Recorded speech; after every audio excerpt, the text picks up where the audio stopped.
You see, you don't see the world as it is. You see it as you're programmed to see it. And that's the important point we want to focus on. You don't see the world as it is. You see the... And now you may know, what happened here? Didn't that glass just float in the air? You're exactly right, it did. It is not who you are that's holding you back. It is the illusions of who you think you're not.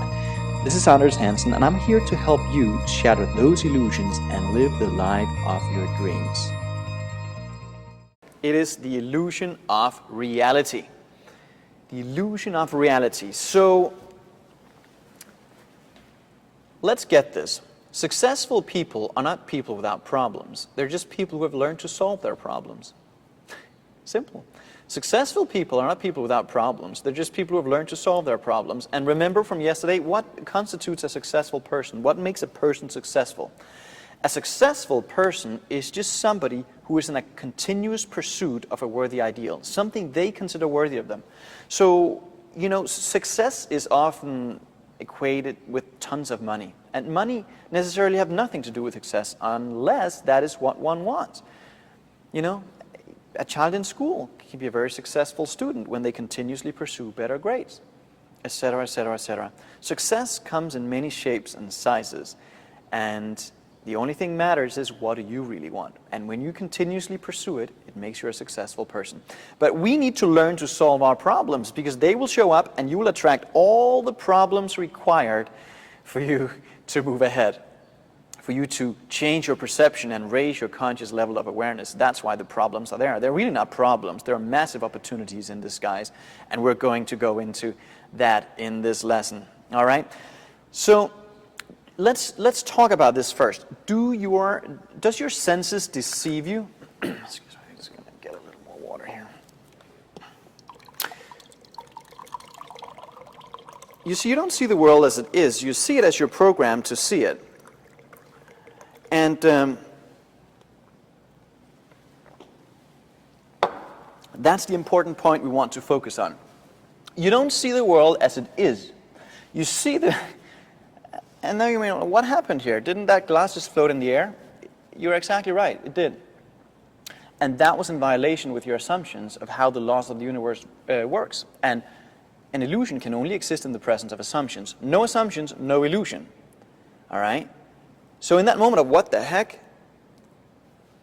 there was a conflict with your assumptions, and that's when the illusion happened. But you see, the illusion didn't happen here in the glass floating. The illusion happened in the only place it could exist, in your marvelous mind. You know, illusions don't exist on stage. They exist only in the one place they can exist in your mind and in your perception of reality.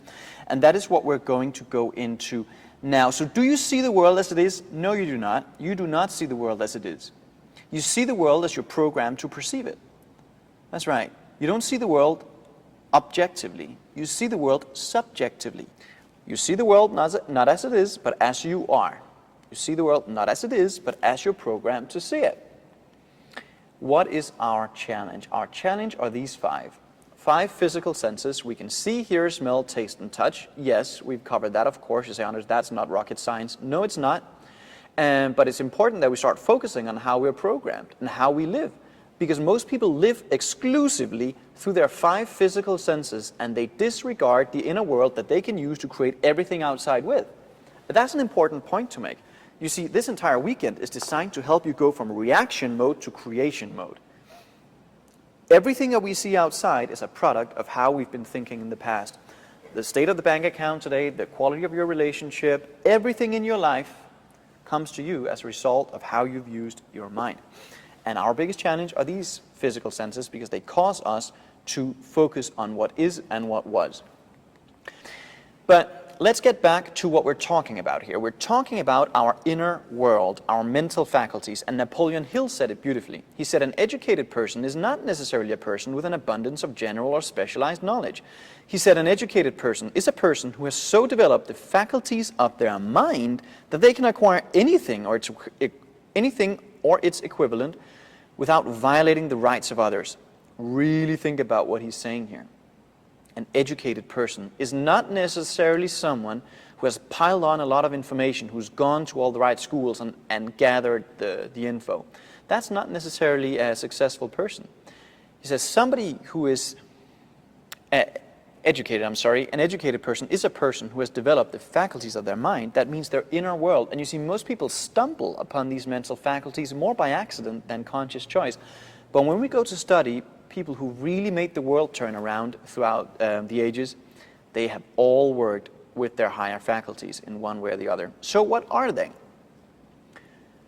Could you right now give us a 10-minute presentation on each mental faculty? Isn't it interesting? We go to all these great schools, all the great universities of the world, not one of them will focus on the 6 mental faculties, the mental toolbox that you and I have at our disposal at any time to create the world we want. Not, as far as I know, not one. We know very little about ourselves. If you ask people around you in your social circles, what are your mental faculties, they think you just fell out of a tree, you know? What are you talking about? Mental faculties. What are our mental faculties? Reason, fantasy, memory, intelligence, reason, intuition, will, imagination. Good. You guys are great. I know many of the folks who are on here are already in one of our programs, so they will have an unfair advantage if we consider this a competition. We, of course, do not. You all right? Those are some examples. Let's go through them one by one. Imagination. It's the most marvelous, miraculous, inconceivably powerful force the world has ever known. That is really how Napoleon Hill described imagination. Fantasy. That is where everything begins. We talked about it yesterday. That is the first stage of creation. It is your marvelous imagination. You have one, readily available, to create anything you want. But let's also realize that we've been programmed to turn it down. You know, as kids, we had a vivid imagination. We could come up with anything. And why is that? As children, our brain waves are significantly lower. And the lower you go on your brain waves, the more you shift to your inner world as opposed to the input coming from your senses. Somebody who's in a highly reactive state, they're in gamma mode, they're way up, they're living exclusively through their senses, everything that's coming from the outside world. And the lower you go on the brain waves, the more you're in your inner world. Children, by their nature, are more in their inner world, just as much at least, as they are in their outer world. They're more in touch with their imagination. They originate pictures all the time. Invisible, nobody can see them except them. They daydream a lot. And then they go to school, and then they're taught not to. Stop looking out the window. Start paying attention. Read the book. Remember the book. Repeat the book. Read, remember, repeat. Read, remember, repeat. Read, remember, repeat. Read, remember, repeat. You know that pattern? Yeah. So we've been taught to turn down the volume on these mental faculties, and yet they're the basis, the foundation for creation. Imagination, that's where it all begins. We use the imagination to build pictures will. Then we have the will. The will gives us the ability to focus. Will strengthens our focus and our perception. It marshals the energy of the mind. So somebody who has a highly developed will, they're not necessarily somebody who's rude and pushing other people aside. No, they're people who are able to hold the image of what they want in their life on the screen of their mind to the exclusion of whatever is going on around them. Whatever is going on. They're very strong-willed. They have one aim, one objective, and they can sit and focus on one thing for a sustained period of time. All right, so imagination and the will. The next one is memory. You often hear people say, I have a bad memory, and that is a misnomer. That can't be. There is no bad memory. There's no good memory. There's just weak memories and strong memories. Memory is perfect. You have a perfect memory. The question is, are you developing it? Most people write everything down because they tell themselves, I can't remember. I can never remember. Well, that's how it's going to be then. Memory is built through association, and you can build it up to an extraordinary degree. The next mental faculty we have is intuition. Intuition is not a sixth sense. That's actually a misnomer too. It's a mental faculty. So intuition enables you to translate vibration into images, into meaning in your mind. It's said that when we pray, we're talking to God, but when we're using our intuitive factor, God is talking to us. I like that. Albert Einstein said about the intuition that the intuitive mind is a sacred gift and the rational mind a faithful servant. We've created a society that honors the servant and has forgotten the gift.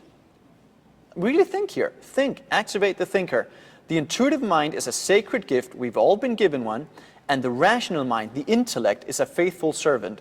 You and I have created a society that honors the servant and has completely forgotten the gift. We have created an entire school system that favors the development of the intellect and suppressed the higher side of our personality. Can you use your intuition to guide you every single day to make the right decisions? You bet you can. Absolutely. You can get so good at this that you can read people at a distance. You know exactly what they're like. You feel it. Let's talk about perception. Perception is a mental faculty that enables you to switch your point of view on any situation. And that is what magicians are really good at. They are really good at deciding and defining how you're perceiving a certain thing. So it might surprise you that, from my point of view, it doesn't look like magic at all. When I went on cruise ships with my 15 dancers and 5 technicians and the big stage show and the pyrotechnics, and it wasn't magic. It wasn't magic at all. In a, category, whatever, hurricane, big waves, tons of equipment in the back, and the ship were going like this. When high seas, dancers in heels in front of an orchestra pit that's 4 stories deep, bruises, cuts, and burn marks. Magic? No. But when the audience showed up, it became magic. Why? They had a different perspective on what was going on. In our world, it was a combination of, timing, choreography, music, cues, and from the audience perspective, hopefully, it looked like magic. But what happened? We had a different perception on the same thing. All right. We have the next and last mental faculty called reason. Now, reason is our last mental faculty. What is reason? Reason gives us the ability to think. And you say, well, come on, everybody thinks, and we all think, and we actually do not.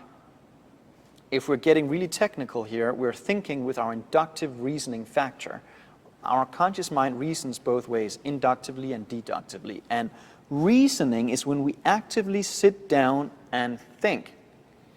So what we want to think about here is, are your results causing your thinking, or is your thinking causing your results? This is a profound question. Let's dig a little deeper. Are your results causing your thinking? In other words, are you living from the outside in? Are you letting the bank account define the thinking you have around finances? Are you letting the blood test define your thinking around your health? Are you letting the past define your thinking around your relationships? Or is it your new way of thinking that is giving you new results? That is the difference between freedom and prison. That is the difference between living from the outside in, living in reaction mode to everything, or living from the inside out. And for us to get there, we need to start to think. And can we learn to think? Yes, we can. I really hope that you took a lot of valuable insight away from this video today. And to make sure you stay updated in terms of everything Real Magic World, including programs and live events, make sure that you enable your notifications, and most importantly, subscribe to this channel so that you will be the first to know.